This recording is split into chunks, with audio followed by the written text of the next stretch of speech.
Ouais, j'ai commencé tout gamin, tout petit à Montpellier, dans la catégorie baby basket. Pour une simple raison, c'est que j'ai mon grand frère qui joue au basket, donc je voulais faire comme lui. Donc voilà, l'aventure elle a commencé là-bas au club du Montpellier Basket, de baby jusqu'en pro. Ouais, la première année, j'avais juste fait mon premier match, j'avais 16 ans et demi. Et après, pendant 2 ans, j'étais avec les espoirs et aussi le groupe pro, sans avoir un rôle vraiment important dans l'équipe pro. Et par contre, les 2 dernières années, je jouais plus avec les espoirs, même si j'avais encore l'âge pour y évoluer. J'étais entièrement avec le groupe pro. En fait, j'étais prêté par Montpellier. Pendant 2 ans, j'étais prêté en National 1, à Sablé la première année et ensuite à Rodez la deuxième année, avant de partir sur ma première aventure avec Nanterre. Voilà, je me suis installé en National 1 à cette époque-là, avec l'objectif de vraiment vouloir retrouver le niveau pro derrière. Après, c'est toute la difficulté quand on descend de niveau pour arriver à remonter en Pro B ou en Pro A derrière, c'est jamais évident. Surtout à cette époque-là où on va dire les passerelles entre les niveaux étaient moins évidentes qu'actuellement. Nanterre, Pascal Donadieu m'avait déjà sollicité un an avant, où j'avais dit non, je ne veux pas aller sur la vie parisienne. En tant que sudiste, aller sur Paris, c'est pas évident. Donc j'avais refusé la première année, il est revenu à la charge après ma saison à Rodez, avec le projet de monter en Pro B. Ils avaient fait beaucoup d'accessions sur les années précédentes, ça faisait 2-3 ans qu'ils étaient en National 2, puis ensuite en National 1 où ils étaient montés. Et voilà, avec cet objectif de monter en Pro B sur 2 ans, ce qu'on a réussi à faire la deuxième année.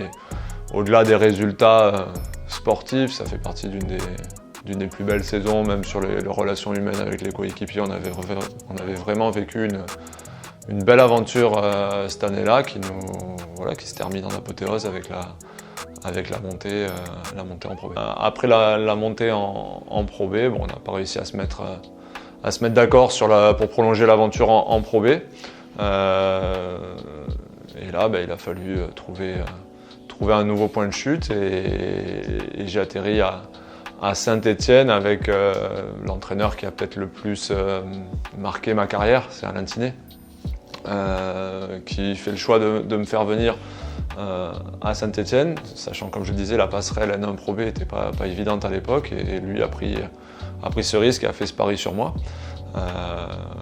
Et moi, je me suis retrouvé pleinement dans sa manière de fonctionner, dans sa manière de faire jouer son équipe. C'est quelqu'un qui a été un peu un mentor en termes d'entraîneur pour moi. Quand j'étais joueur, encore aujourd'hui, maintenant que j'ai basculé de l'autre côté et que je suis entraîneur, c'est vraiment quelqu'un qui a marqué ma carrière et j'y suis resté pendant 5 ans avec blessure au milieu, avec première rupture des ligaments croisés du genou.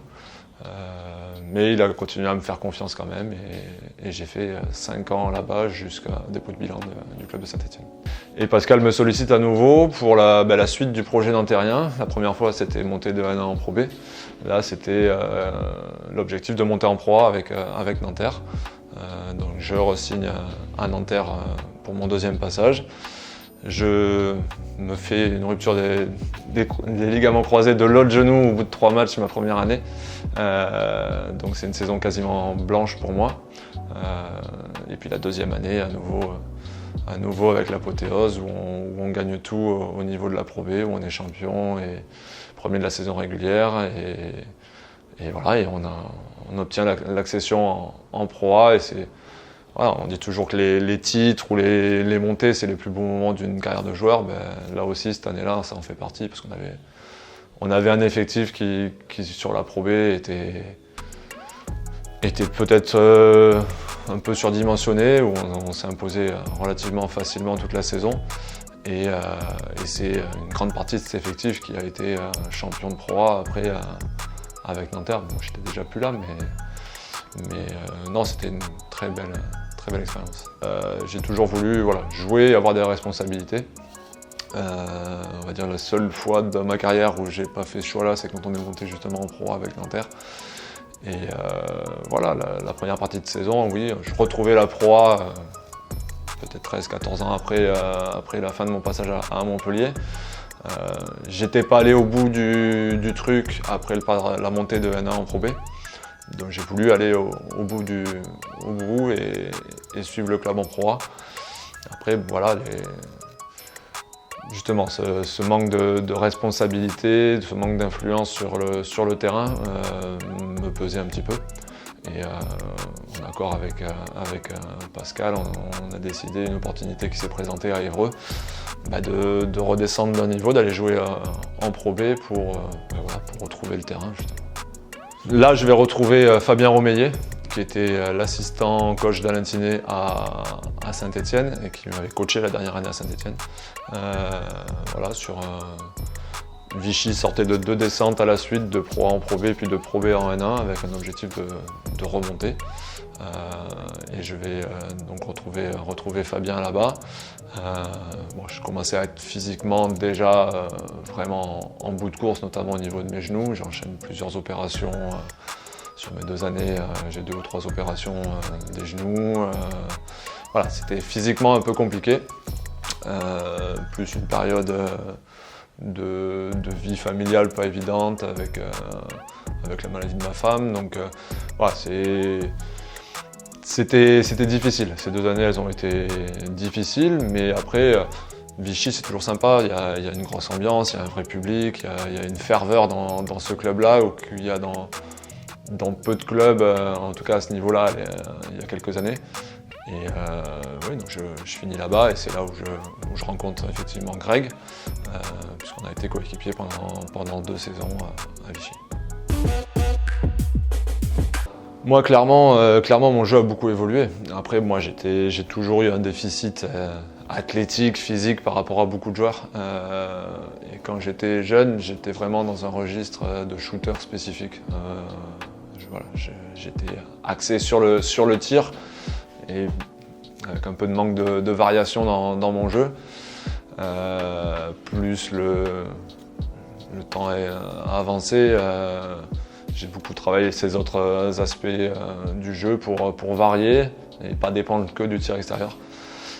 Donc forcément j'ai évolué vers un jeu peut-être plus complet,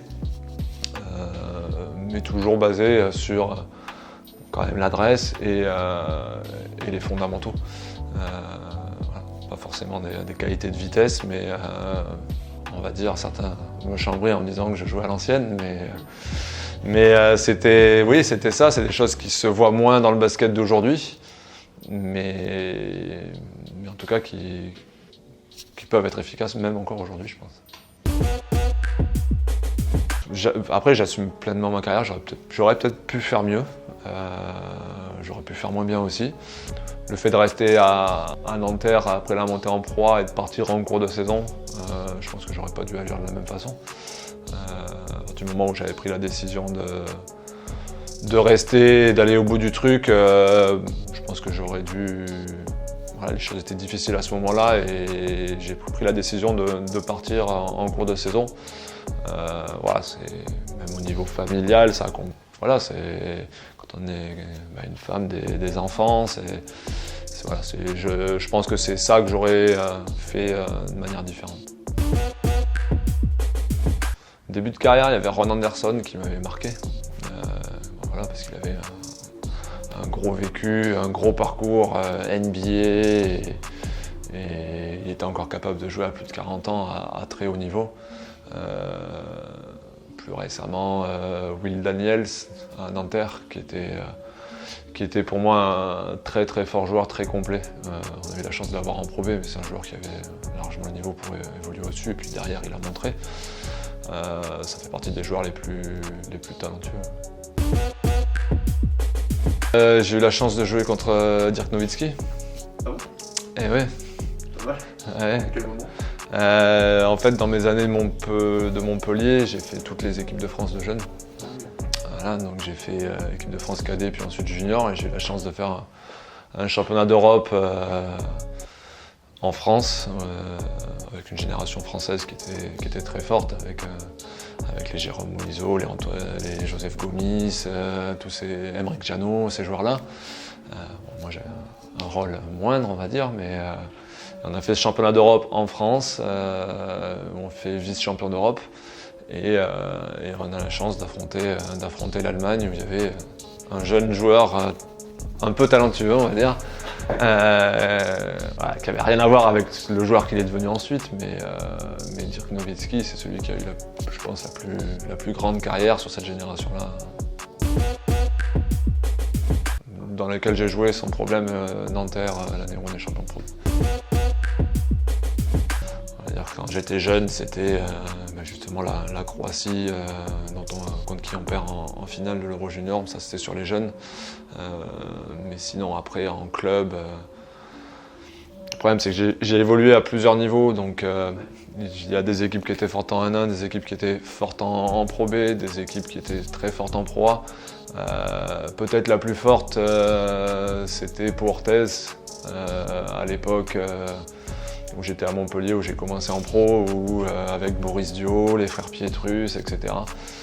Antoine Rigaudot, voilà, c'était mes débuts, mais c'est peut-être l'équipe la plus impressionnante. Et donc le meilleur coach que tu as eu, c'était donc Alain Tiné, tu disais? Oui, en tout cas celui avec qui j'ai le plus accroché. Donc, je me suis retrouvé dans sa philosophie de jeu, dans la dimension collective qu'il amène à son basket. Après, on va dire qu'il y a plusieurs entraîneurs qui ont eu de l'importance dans ma carrière. Alain, parce que je le considère un peu comme un mentor et je me retrouve beaucoup dans sa manière de faire. Pascal Donadieu, qui m'a marqué aussi parce que j'ai fait 2 passages sous ses ordres et à des niveaux différents, et puis quand on voit ce qu'il a été capable de faire derrière, voilà, c'est un entraîneur qui a su évoluer avec le niveau auquel il évoluait. Il a commencé au plus bas niveau, il est monté en N3, il s'est mis au niveau de la N3, en N2 au niveau de la N2, etc. et jusqu'à l'Euroleague.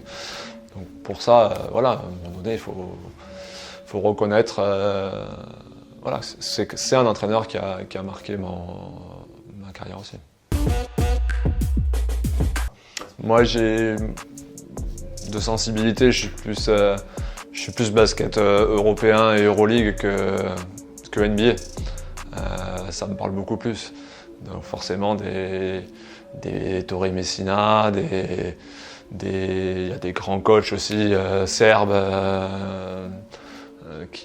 Voilà, des Obradovic, des coachs comme ça, même si c'est le gratin, c'est le top du top. Mais on va dire oui, tous ces grands coachs européens, c'est eux qui me parlent plus.